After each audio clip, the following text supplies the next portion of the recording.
Apa alasan sehingga kurikulum perlu diubah? Ada beberapa alasan sehingga kurikulum perlu diubah. Antara lain, yang pertama, tantangan zaman yang dihadapi oleh murid saat ini berbeda dengan tantangan zaman yang kita hadapi di masa kita masih menjadi murid dahulu. 2. Kurikulum harus diadaptasi sesuai dengan perkembangan zaman yang dihadapi oleh murid saat ini. Dan 3. Murid merupakan generasi masa depan yang akan mengukir zaman sesuai dengan potensinya. Perlu kita tahu apa itu kurikulum. Kurikulum merupakan pedoman penyelenggaraan kegiatan pembelajaran untuk mencapai tujuan pendidikan tertentu. Kurikulum Merdeka merupakan panduan dalam kegiatan pembelajaran yang didasarkan pada faktor kebutuhan belajar murid. Ciri khas kurikulum Merdeka yang membedakannya dengan kurikulum 2013.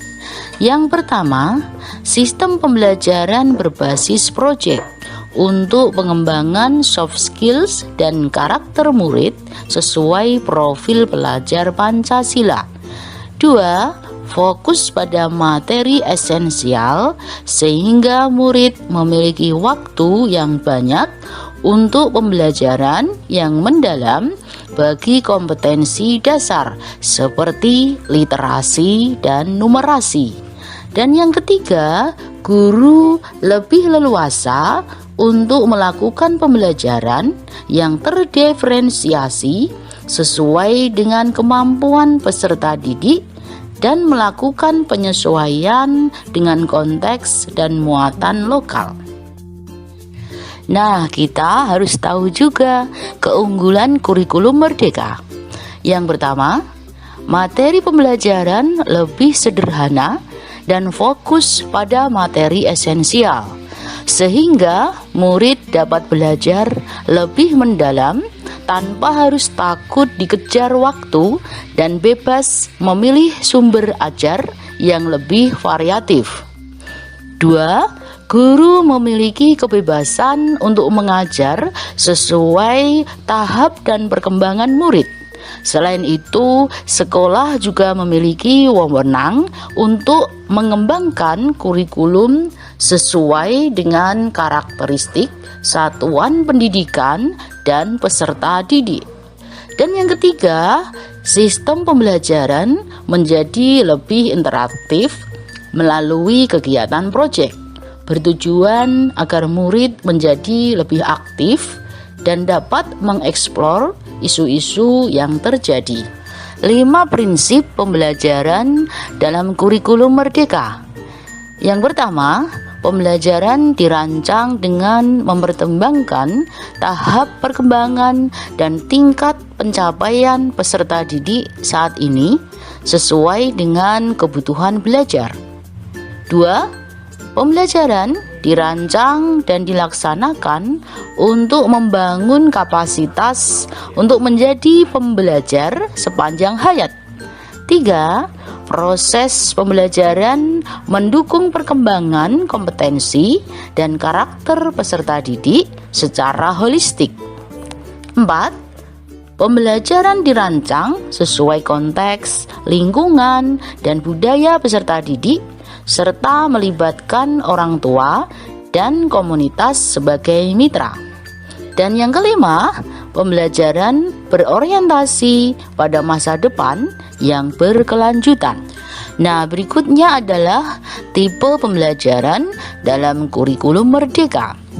1. Pembelajaran intrakurikuler yang dilakukan secara terdiferensiasi sehingga peserta didik memiliki cukup waktu untuk mendalami konsep dan menguatkan kompetensi.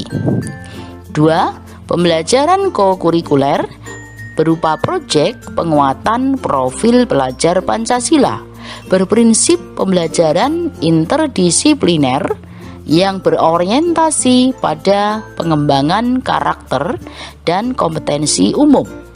Dan yang ketiga, pembelajaran ekstrakurikuler dilaksanakan sesuai dengan minat murid dan sumber daya satuan pendidikan. Nah, menurut Bu Tati, mengapa kurikulum perlu diubah atau berubah? Menurut saya, kurikulum perlu diubah atau berubah karena yang pertama karena adanya perkembangan zaman. Zaman sekarang itu berbeda dengan zaman kita waktu dulu. Jadi informasi-informasinya juga berbeda dengan dahulu. Jadi kita kurikulum perlu adanya penyesuaian dengan perkembangan zaman itu sendiri. Itu yang pertama. Yang kedua yaitu karena perkembangan zaman otomatis tantangannya pun berbeda. Gitu. Tantangan anak-anak zaman sekarang berbeda dengan tantangan anak-anak yang zaman dahulu karena perkembangan teknologi dan juga informasi yang begitu cepatnya. Tantangan-tantangan atau informasi yang diserap oleh anak pun berbeda. Itu menurut saya. Terima kasih.